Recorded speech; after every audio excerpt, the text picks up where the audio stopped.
You think you know Theseus, the hero, the king, the slayer of the Minotaur.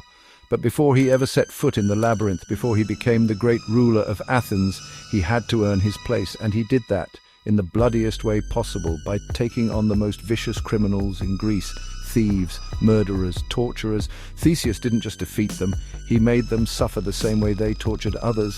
This is the story of Theseus and the bandits of the road to Athens, and how he turned their own cruelty against them.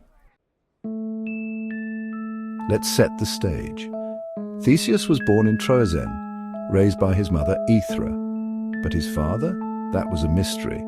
Until his mother told him the truth, he was the son of King Aegeus of Athens. But to claim his birthright, he had to prove he was worthy.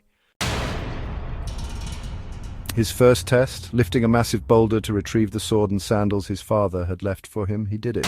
And now it was time to travel to Athens to meet his father. He could have taken the safe way by boat, but Theseus didn't want the easy path. He wanted to take the dangerous land route, the road that was crawling with killers, to prove he was a true hero.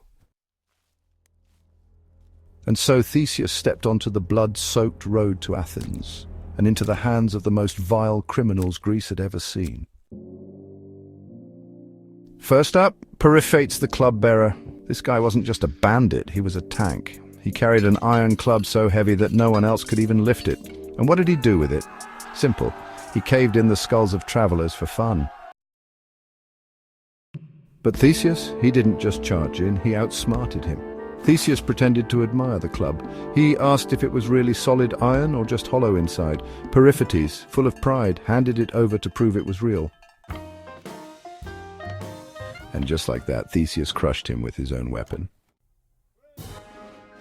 One down, many more to go. Next, Sinis, the pine bender.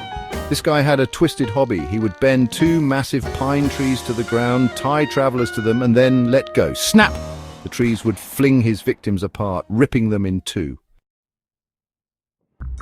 When Theseus arrived, Sinis thought he'd found his next victim. But Theseus, he had other plans. Instead of fighting back immediately, Theseus waited until Sinis got close enough, then he flipped the script.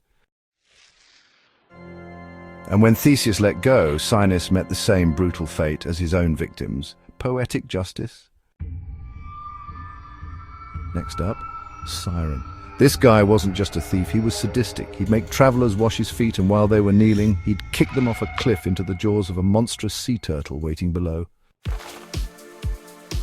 But when Theseus arrived, he didn't kneel. Instead, he acted like he was playing along.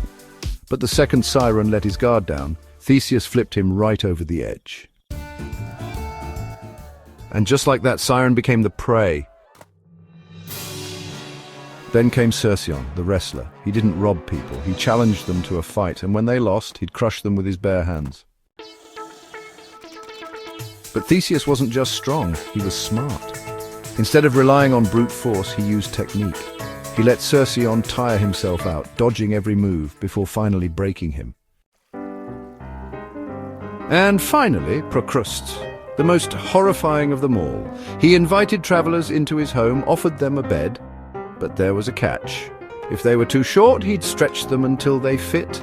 If they were too tall, he'd chop off their legs. No one ever left his house alive. But Theseus, he turned the game on him.